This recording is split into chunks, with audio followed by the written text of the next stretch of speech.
فرزند زہرا یہ حالات برے ہیں۔ کاشانہ بصیرت ایک ایسا مکمل یوٹیوب چینل جس پر محروم بصارت کے لیے بالخصوص اور تمام افراد کے لیے بالعموم سینکڑوں کی تعداد میں اسلامی کتب دستیاب ہیں۔ لہذا گزارش ہے کہ آپ اپنی ذمہ داری نبھاتے ہوئے کاشانہ بصیرت کو سبسکرائب کرنے کے ساتھ ساتھ بیل آئیکن کو پریس کیجیے تاکہ آپ علم کے حصول کے ساتھ ساتھ مذہب اہل بیت کی اشاعت میں بھی اہم کردار ادا کرتے رہیں۔ کاشانہ بصیرت۔ فرزند زہرا یہ حالات برے ہیں۔ السلام علیکم، میں ہوں صبا جعفر اور یوٹیوب چینل کاشانہ بصیرت کے لیے قرآن مجید کی تفسیر کوثر ریکارڈ کرنے کی سعادت حاصل کر رہی ہوں۔ یہ تفسیر جناب محسن علی نجفی صاحب نے تحریر کی ہے۔ ام یقولون افترى على الله كذبا فإن يشاء الله يختم على قلبك ويمحو الله الباطل ويحق الحق بكلماته إنه عليم بذات الصدور۔ کیا یہ لوگ کہتے ہیں کہ رسول نے اللہ پر جھوٹ بہتان باندھا ہے؟ پس اگر اللہ چاہے تو آپ کے دل پر مہر لگا دے، اور اللہ باطل کو نابود کر دیتا ہے اور اپنے فرامین کے ذریعے حق کو پائیداری بخشتا ہے۔ وہ سینوں کی پوشیدہ باتوں سے یقیناً خوب واقف ہے۔ تفسیر آیات۔ ام یقولون، اگر ان 4 آیتوں کو روایات کے مطابق مدنی تسلیم کیا جائے تو اس بات کا امکان نظر آتا ہے کہ ان آیات کا تعلق آیہ قربہ سے ہے کہ جب رسول اللہ صلی اللہ علیہ وآلہ وسلم نے اپنے قریبی ترین رشتہ داروں کی محبت کو اجر رسالت قرار دیا تو بیمار دل والوں اور منافقین کی طرف سے یہ الزام عائد ہو گیا کہ محمد صلی اللہ علیہ وآلہ وسلم نے اپنی طرف سے یہ بات بنا لی ہے کہ میرے قریبی ترین رشتہ داروں کی محبت اجر رسالت ہے۔ اس تفسیر کے مطابق فرمایا کہ کیا یہ لوگ اجر رسالت کو خود ساختہ قرار دے رہے ہیں؟ حالانکہ ایسا ممکن نہیں ہے کہ کوئی رسول اپنی طرف سے کسی بات کی اللہ کی طرف جھوٹی نسبت دے، کیونکہ بالفرض اگر اللہ کی طرف سے مبعوث ہونے والا کوئی رسول ایسا کرے تو اس بارے میں سورہ حاقہ کی آیت نمبر 44 تا 46 میں فرمایا۔ ترجمہ، اور اگر اس نبی نے کوئی تھوڑی بات بھی گھڑ کر ہماری طرف سے منسوب کی ہوتی تو ہم اسے دائیں ہاتھ سے پکڑ لیتے، پھر اس کی شہرک کاٹ دیتے۔ اور اس آیت میں فرمایا فَإِن یشاء اللہ یختم علی قلبک، واضح رہے کہ اگر کوئی نبوت کا جھوٹا دعویٰ کرے اور کوئی کلام اللہ کی طرف سے منسوب کرے تو اس صورت میں باقی مجرمین کی طرح اسے بھی مہلت ملتی ہے اور فوری عذاب نہیں آتا۔ لیکن ایک سچا نبی بفرض محال کوئی جھوٹا کلام اللہ کی طرف سے منسوب کرے تو اسی وقت اس پر عذاب نازل ہو جاتا ہے۔ وَيَمْحُ اللَّهُ الْبَاطِلَ، اور اس باطل نسبت کو اسی وقت صفائے ہستی سے مٹا دیا جاتا ہے۔ دشمن کی طرف سے جس باطل کو رواج دیا جاتا ہے اسے مہلت مل سکتی ہے، لیکن بالفرض اگر اللہ کے برگزیدہ نبی نے کوئی باطل پیش کیا تو اسے اسی وقت مٹا دیا جائے گا۔ وَيُحِقُّ الْحَقَّ بِكَلِمَاتِهِ، اس طرح اللہ اپنی کلمات وحی کے ذریعے حق کو ثبات فراہم فرماتا ہے۔ اِنَّهُ عَلِيمٌ بِذَاتِ الصُّدُورِ، کوئی شخص اس قسم کا جرم چھپا کر بھی انجام نہیں دے سکتا، چونکہ اللہ سے کوئی چیز پوشیدہ نہیں ہے، یہاں تک کہ وہ چیز بھی اللہ سے پوشیدہ نہیں ہے جو ابھی سینوں کے اندر ہے۔ وَهُوَ الَّذِي يَقْبَلُ التَّوْبَةَ عَنْ عِبَادِهِ وَيَعْفُو عَنِ السَّيِّئَاتِ وَيَعْلَمُ مَا تَفْعَلُونَ، اور وہ وہی ہے جو اپنے بندوں کی توبہ قبول کرتا ہے اور گناہوں کو معاف کرتا ہے، اور جو کچھ تم کرتے ہو اس کا علم رکھتا ہے۔ تفسیر میں ارشاد فرماتے ہیں کہ مذکورہ بالا آیت کی جو تفسیر ہم نے اختیار کی ہے اس کے تحت اس آیت کا مفہوم بھی آیا مودت کو جھٹلانے والوں سے متعلق ہے کہ جب ان میں سے بعض کو اس بات کا علم ہوا کہ مودت اہل بیت کو کا حکم اللہ کی طرف سے ہے تو ان کو ندامت ہوئی۔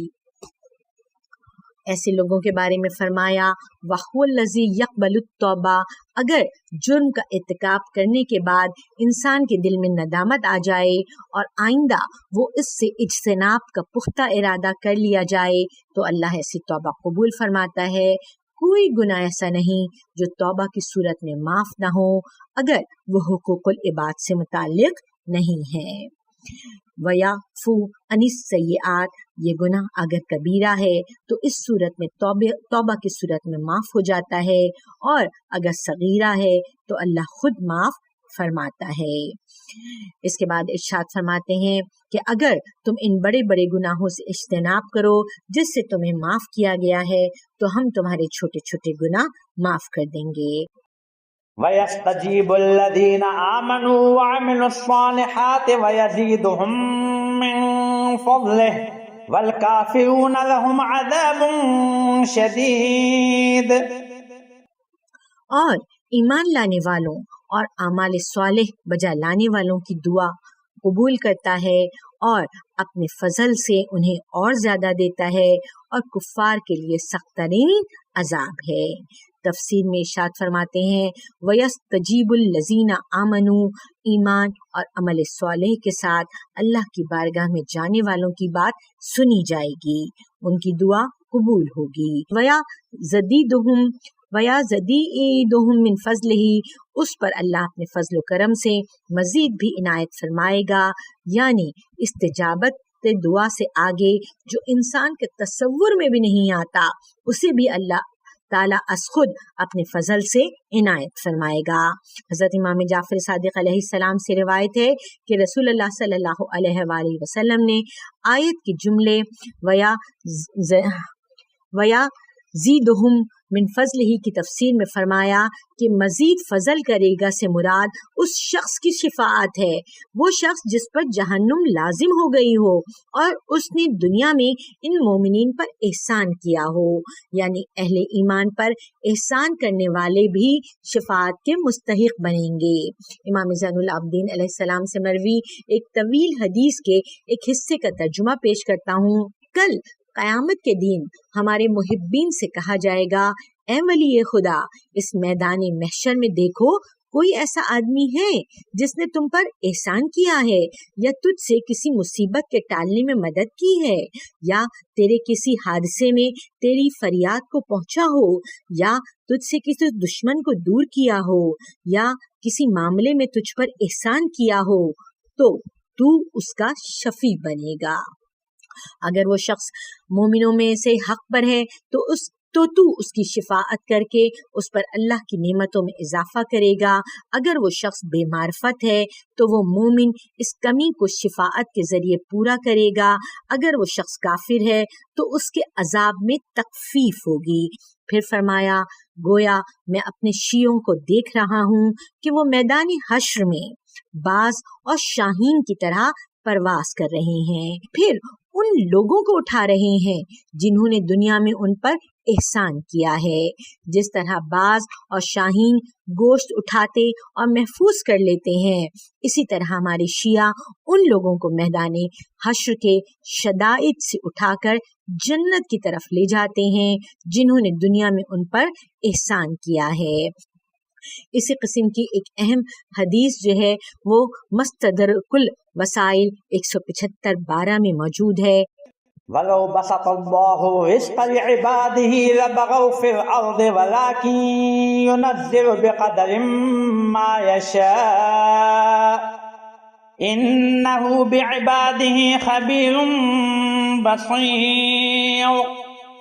اور اگر اللہ اپنے بندوں کے لیے رزق میں فراوانی کر دیتا تو وہ زمین میں سرکش ہو جاتے، لیکن اللہ جو چاہتا ہے وہ ایک مقدار سے نازل کرتا ہے، وہ اپنے بندوں سے خوب باخبر نگاہ رکھنے والا ہے۔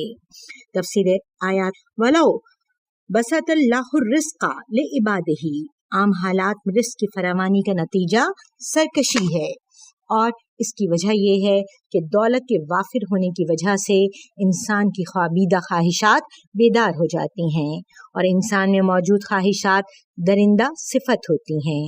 دولت کی فراوانی سے یہ درندہ بے لگام ہو جاتا ہے، جیسا کہ فرمایا ہرگز نہیں، انسان تو یقیناً سرکشی کرتا ہے اس بات پر کہ وہ اپنے آپ کو بے نیاز خیال کرتا ہے۔ یہاں ایک سوال یہ پیدا ہو سکتا ہے کہ بہت سے لوگوں کو ہم دیکھتے ہیں ان کے رزق میں فراوانی ہے اور سرکشی بھی ہے۔ جواب یہ ہے کہ آیت میں لے عبادہی سے مراد خاص بندے ہیں جن کی مصلحت میں رزق کی فراوانی نہیں ہے، ان پر اللہ مہربانی فرماتا ہے اور دولت کی فراوانی کے عذاب میں نہیں ڈالتا، جبکہ بعض لوگوں کو اللہ دولت کی فراوانی کے عذاب میں مبتلا کر دیتا ہے، تو اس سرکشی کی وجہ سے ان کی آخرت بھی خراب ہو جاتی ہے اور اسی دولت کی وجہ سے دنیا میں بے سکون ہو جاتے ہیں۔ چنانچہ حدیث میں آیا ہے، ترجمہ بیان کر رہی ہوں، میرے بندوں میں سے بعض ایسے ہیں جن کی مصلحت دولت مندی میں ہے، اگر انہیں فقیر بنا دوں تو غربت انہیں بگاڑ دے گی۔ میرے بندوں میں سے بعض ایسے ہیں کہ غربت ہی ان کی مصلحت میں ہے کہ اگر میں انہیں دولت مند بنا دوں تو دولت انہیں بگاڑ دے گی۔ وَلَكِنْ يُنَزِّلُ بِقَدْرٍ مَا يَشَاءُ، مگر اپنی حکیمانہ مشیت اور بندوں کی مصلحت کے مطابق روزی عنایت فرماتا ہے۔ لہٰذا بعض کے لیے دولت دینا نعمت ہے اور دیگر بعض کے لیے دولت دینا عذاب ہے، اور بعض دیگر کے لیے دولت نہ دینا نعمت ہے۔ لوگوں میں موجود خصلتوں میں جو فرق ہے اس کے مطابق ان کے ساتھ معاملہ ہوتا ہے۔ حضرت امام جعفر صادق علیہ السلام سے روایت ہے، اگر لوگوں کو علم ہو جائے کہ اللہ نے مخلوق کو کس طرح خلق فرمایا تو کوئی بھی کسی کی ملامت نہ کرتا۔ وَهُوَ الَّذِي يُنَزِّلُ الْغَيْثَ مِن بَعْدِ مَا قَنَطُوا وَيَنشُرُ رَحْمَتَهُ وَهُوَ الْوَلِيُّ الْحَمِيدُ، اور وہ وہی ہے جو ان کے نا امید ہو جانے کے بعد میہ برساتا ہے اور اپنی رحمت پھیلا دیتا ہے، اور وہی کارساز قابل ستائش ہے۔ تشریح میں فرماتے ہیں کہ الغیث مجمع البیان کے مطابق غیث فائدہ مند بارش کو کہتے ہیں، جبکہ مطر فائدہ مند اور ضرر رساں دونوں کو کہتے ہیں۔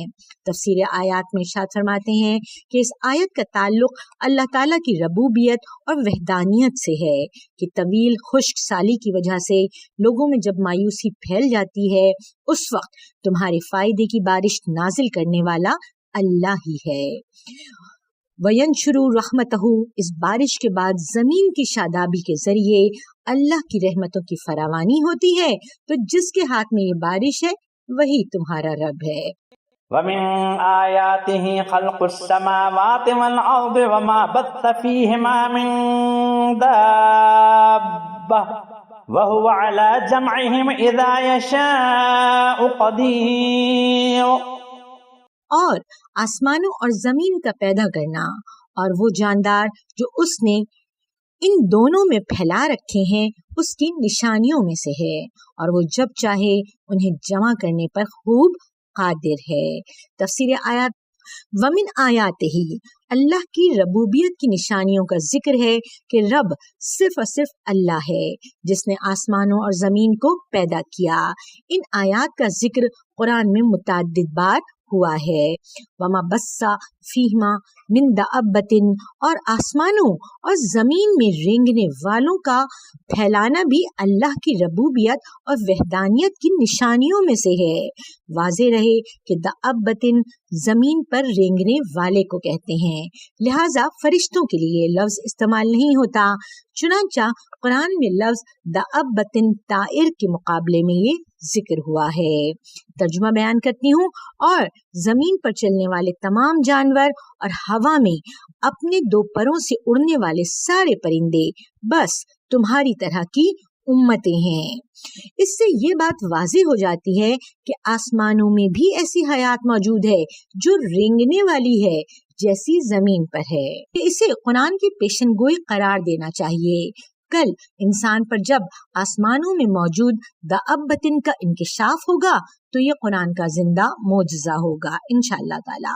اس کے بعد وَهُوَ عَلَى جَمْعِهِمْ اِذَا يَشَاءُ قَدِيرٌ، اس کی تفسیر بیان کرتے ہیں کہ اس جملے کی تعبیر میں لفظ اذا سے یہ اشارہ ملتا ہے کہ آسمانوں میں موجود دابتن، زمین پر موجود دابتن سے ملنے والے بھی ہیں۔ قدیم مفسرین فرماتے ہیں کہ جمع سے مراد قیامت کے دن حشر میں جمع ہونا ہے، لیکن ممکن ہے کہ یہ جمع دنیا میں واقع ہو جائے، اور ممکن ہے کہ انسان تسخیر فضا میں اس حد تک پہنچ جائے کہ دوسرے کرات میں زندہ موجودات سے مل بیٹھنے کا وقت آ جائے۔ روزنامہ جنگ راول پنڈی مورخہ 6 نومبر سن 2013 کی اشاعت میں یونیورسٹی آف کیلیفورنیا، بارکلی اور یونیورسٹی آف ہوائی کے ماہرین فلکیات کی تحقیقی ٹیم کی ایک نئی ریسرچ شائع ہوئی ہے، جس میں کہا گیا ہے کہ کائنات میں زمین جیسے 8.8 ارب سیارے ہیں، اور یہ سب سیارے حجم میں زمین کے برابر ہیں، جنہیں سائنسدانوں نے گولڈ لاکس زون قرار دیا ہے۔ ان کا کہنا ہے کہ یہ سیارے نہ بہت زیادہ گرم ہیں اور نہ بہت زیادہ ٹھنڈے، اور زندگی کی ارتقاء کے لیے ان کا حجم، ان کا سائز موزوں ہے۔ خلا وردوں کی ٹیم نے کیپلر خلائی دوربین کے ذریعے سورج کی طرح کے ستاروں کے مدار میں گردش کرنے والے زمین جیسے اربوں سیاروں کا پتہ چلایا ہے۔ آسمانوں میں زندگی کے بارے میں ائمہ اہل بیت کی بھی متعدد احادیث موجود ہیں۔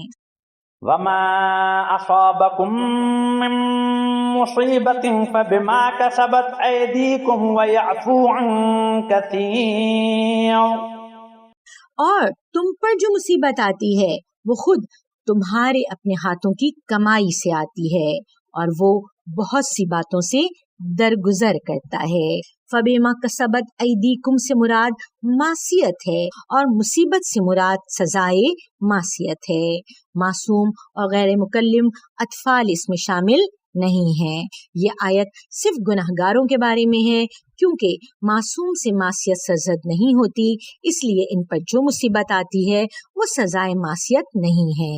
دوسرے لوگوں کے بارے میں فرمایا کہ جو آفت تم پر آتی ہے وہ خود تمہارے برے اعمال کا نتیجہ ہے۔ اس آیت و دیگر متعدد آیات سے معلوم ہوتا ہے کہ انسانی اعمال و کردار اور کائنات پر حاکم نظام فطرت میں ایک گہرا ربط ہے۔ ترجمہ بیان کر رہی ہوں، اور اگر ان بستیوں کے لوگ ایمان لے آتے اور تقوی اختیار کرتے تو ہم ان پر آسمان اور زمین کی برکتوں کے دروازے کھول دیتے۔ ویعفو عن کثیرا، اور بہت سی معصیتوں کے اثرات کو اللہ مٹا دیتا ہے۔ اور اگر لوگوں کے ظلم کی وجہ سے اللہ ان کا مواخذہ کرتا تو روئے زمین پر کسی چلنے پھرنے والے کو نہ چھوڑتا۔ حدیث نبوی میں ارشاد فرماتا ہے، حدیث نبوی میں ہے کہ جو دنیا میں بخشا جاتا ہے وہ آخرت میں بھی بخشا جاتا ہے، اور جسے دنیا میں سزا دی گئی اسے دوبارہ آخرت میں سزا نہیں ملتی۔ واہ! حضرت علی علیہ السلام سے روایت ہے کہ یہ آیت مومنوں کے لیے قرآن کی امید افزا آیت ہے۔ وما أنتم بمعجزين في الأرض وما لكم من دون الله من ولي ولا نصير، اور تم زمین میں اللہ کو عاجز تو نہیں کر سکتے، اللہ کے سوا تمہارا نہ کوئی کارساز ہے اور نہ مددگار۔ اس کی تفسیر میں ارشاد فرماتے ہیں، وما انتم بمعجزین، تمہارے گناہوں کے اثرات مرتب ہونے سے کوئی روک نہیں سکتا، صرف اللہ یہ کام کر سکتا ہے۔ نمبر 2، اللہ کے علاوہ تمہارا کوئی ایسا والی اور وارث نہیں کہ تمہارے گناہوں کے اثرات کو دور کر سکے۔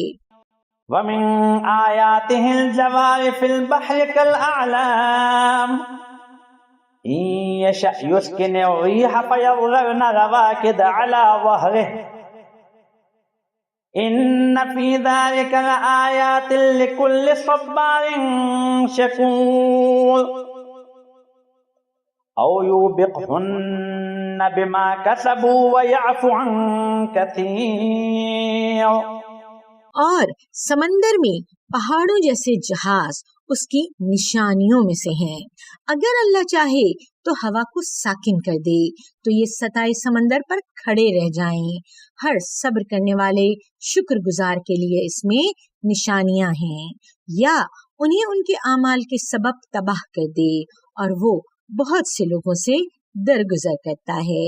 تفسیر آیات: ومن آیاتہ الجوار، سمندر کی پشت پر چلنے والی کشتیاں اللہ تعالیٰ کی مدبریت اور ربوبیت کی آیات اور نشانیوں میں سے ہیں کہ ان کشتیوں پر انسان کی معیشت کا انحصار ہے، خصوصاً آج کی متمدن دنیا کے تمدن کی بنا سمندری جہازوں کے ذریعے نقل و حمل کی مرہون ہے۔ لہذا تمہارا مدبر اور رب وہ ہے جس نے پانی پر کشتی کو اٹھایا، پانی میں یہ خاص ودیت فرمائی کہ اپنے وزن سے کم وزن کی چیزیں اپنی پشت پر اٹھاتا ہے، اور ہوا میں یہ خاص ودیت فرمائی کہ درجہ حرارت کی اختلاف کی وجہ سے اس میں روانی آ جائے۔ این یشا یسکن الریحا، جس طرح اللہ کی مشیت کے تحت اور اس کی ودیت شدہ خاصیت کے تحت ہوا چلتی ہے، کبھی اللہ کی مشیت کا تقاضا اس ہوا کے رک جانے میں ہوتا ہے تو ہوا رک جاتی ہے، جب مختلف علاقوں کا درجہ حرارت مختلف نہیں ہوتا۔ نمبر 3، ان فی ذالک لآیات، اس کشتی کے چلنے رکنے میں جذبہ صبر و شکر سے سرشار مومنین کے لیے اللہ کی ربوبیت اور مدبریت کی نشانی ہے۔ چونکہ کشتی چلنے اور رکنے جیسے مختلف حالات سے دوچار ہونے کی صورت میں صرف مومن ہی صبر و شکر کرتا ہے، اور ایمان کی نظر سے دیکھنے والوں کو یہ نشانیاں نظر آتی ہیں۔ نمبر 4، او یو بقہنا، یا اس ہوا کو تیز چلا کر ان کشتیوں کو غرق کر کے تباہ بھی کر دیا جاتا ہے۔ یہ تباہی بما کسبوا، ان کشتیوں پر سوار لوگوں کے جرائم کا لازمہ ہوگی۔ نمبر 5، ویعفو عن کثیر، لیکن ان کے تمام گناہوں کا مواخذہ نہ ہوگا، بہت سے گناہوں کے اثرات روک دیے جاتے ہیں۔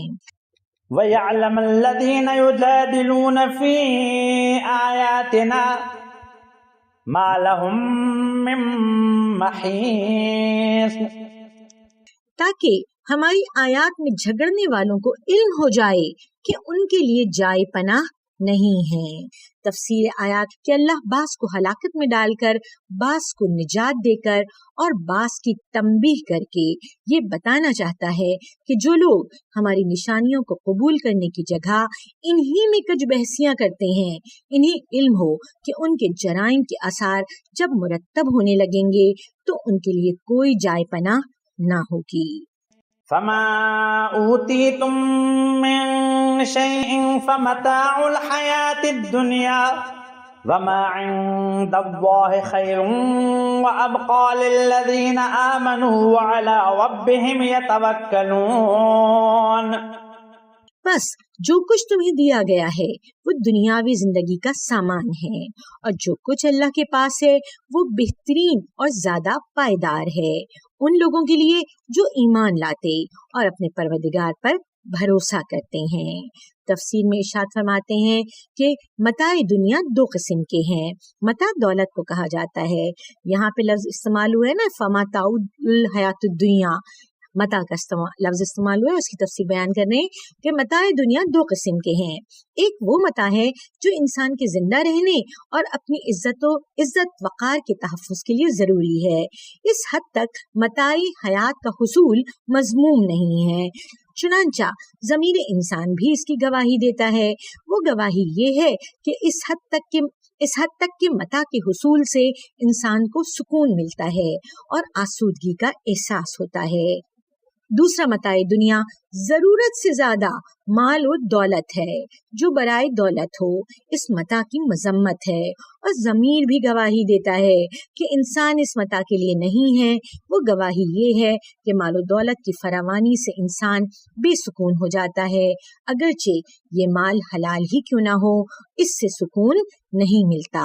لہٰذا متاع دنیا کی یہ قسم مذموم ہے، دنیا میں بے سکون کر دیتا ہے۔ حلال ہے تو آخرت میں حساب دینا ہے، حرام ہے تو عذاب کا سامنا ہے، پھر یہ زوال پذیر بھی ہے۔ ترجمہ بیان کر رہی ہوں۔ میں اس داری دنیا کی حالت کیا بیان کروں کہ جس کی ابتدا رنج اور انتہا فنا ہو، جس کے حلال میں حساب اور حرام میں سزا و عقاب ہو۔ وما عند اللہ، اس کے مقابلے میں اللہ کے پاس جو اجر و ثواب ہے وہ دائمی ہونے کے علاوہ رضائیت الہی کی علامت ہے۔ ورضوان من اللہ اکبر، اللہ کی خوشنودی ناقابل وصف و بیان نعمت ہے۔ للذین آمنوا وعلی ربہم یتوکلون، متاع دنیا اور متاع آخرت میں موازنہ ان کے لیے قابل فہم ہے جو ایمان اور اللہ کے وعدے پر بھروسہ رکھتے ہیں۔ اگر یہ دونوں کسی کے پاس نہیں ہیں، ان کے لیے یہ موازنہ قابل فہم نہیں ہے، وہ دنیا ہی کو سمجھ سکتے ہیں اور اسی کو ترجیح دیتے ہیں۔ والذین یجتنبون کبائر الاثم والفواحش واذا ما غضبوا هم یغفرون والذین استجابوا لربهم واقاموا الصلاة وامرهم شورى بینهم ومما رزقناهم ينفقون والذین اذا اصابهم البغی هم ينتصرون۔ اور جو بڑے بڑے گناہوں اور بے حیائی باتوں سے پرہیز کرتے ہیں، اور جب انہیں غصہ آئے تو معاف کر دیتے ہیں، اور جو اپنے پروردگار کو لبیک کہتے ہیں اور نماز قائم کرتے ہیں اور اپنے معاملات باہمی مشاورت سے انجام دیتے ہیں، اور ہم نے جو رزق انہیں دیا ہے اس میں سے خرچ کرتے ہیں، اور جب ان پر زیادتی سے ظلم کیا جاتا ہے تو وہ اس کا بدلہ لیتے ہیں۔ تفسیر آیات۔ وما عند اللہ خیر و ابقا، جو کچھ اللہ کے پاس ہے وہ بہتر و دائمی ہے ان لوگوں کے لیے جن میں یہ اوصاف موجود ہوں۔ نمبر 1 ایمان، نمبر 2 توکل، نمبر 3 بڑے گناہوں اور بے حیائی سے اجتناب، نمبر 4 غصے کی صورت میں معاف، نمبر 5 اپنے رب کی ہر دعوت پر لبیک، نمبر 6 اقامۂ نماز، نمبر 7 اپنے معاملات میں مشورہ، نمبر 8 انفاق، نمبر 9 ظلم سے انکاری۔ والذین یجتنبون کبائر الاسم، یہ دائمی ثواب ان لوگوں کے لیے ہے جو ایمان اور توکل بر خدا کے بعد گناہان کبیرہ سے اجتناب کرتے ہیں۔ گناہان کبیرہ کی تعریف کیا ہے؟ تفصیل کے لیے ملاحظہ ہو سورہ نساء کی آیت نمبر 31۔ نمبر 2 الفواحش، فحش گناہوں سے بچتے ہیں۔ الفواحش کے بارے میں ایک روایت میں حضرت علی علیہ السلام سے مراد ہے کہ اس میں زنا، شراب نوشی اور ربا خواری کو الفواحش میں شمار فرمایا ہے۔ ربا سود لینے کو کہتے ہیں، جو لوگ سود کا کام کرتے ہیں وہ بھی گناہان کبیرہ میں شامل ہے، فحش کاموں میں شامل ہے۔ امام جعفر صادق علیہ السلام سے روایت ہے الفواحش الزنا والسرقت، زنا چوری فواحش ہیں۔ قرآن کی دیگر آیات میں بھی الفواحش کی تعریف ملتی ہے۔ ترجمہ بیان کر رہی ہوں۔ اور زنا کے قریب بھی نہ جاؤ، یقیناً یہ بڑی بے حیائی اور بہت برا راستہ ہے۔ ترجمہ اور لوط کا وہ وقت یاد کرو جب انہوں نے اپنی قوم سے کہا کیا تم بدکاری کا ارتکاب کرتے ہو حالانکہ تم دیکھ رہے ہوتے ہو۔ ان آیات میں فواحش میں زنا، زنائے لواط اور باپ کی منکوحہ سے نکاح کرنا شامل ہے۔ وَإِذَا مَا غَضِبُوا، غصہ آئے تو معاف کر دیتے ہیں۔ حضرت امام باقر علیہ السلام سے روایت ہے، ترجمہ بیان کر رہی ہوں، کہ جو شخص رغبت، خواہشات، خوف، غصے اور خوشی کے وقت اپنے آپ کو قابو میں رکھتا ہے، اس کے جسم کو اللہ جہنم کی آگ پر حرام کر دیتا ہے۔ بہت پیاری بات کی پانچویں امام محمد باقر علیہ السلام نے کہ جو شخص رغبت ہو، چاہے کسی کی طرف دلچسپی ہو، اٹریکشن ہو، خواہشات ہوں، چاہے خوف کی کیفیت ہو، چاہے غصے کی، چاہے خوشی کی، ان تمام یہ جو فیلنگز ہیں، جو تمام انسان کے اندرونی جذبات اور اس کی حسیات ہیں، اگر اس وقت اپنے آپ کو وہ کنٹرول میں کر لے تو پھر اللہ تعالیٰ اس کے جسم پر جہنم کی آگ کو حرام قرار دے دیتا ہے۔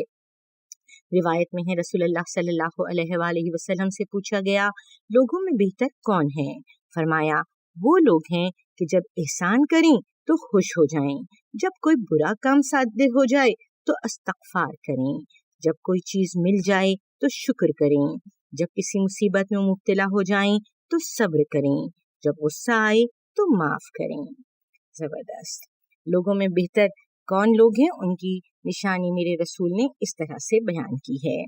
آگے کہتے ہیں کہ والذین استجابوا لربہم، اللہ کے پاس جو ثواب ہیں وہ ان لوگوں کے لیے ہیں جو اللہ کے ہر حکم پر لبیک کہتے ہیں، حکم الہی کو قبول اور اس پر عمل کرنے میں کسی قسم کے لیے تو لال سے کام نہیں لیتے۔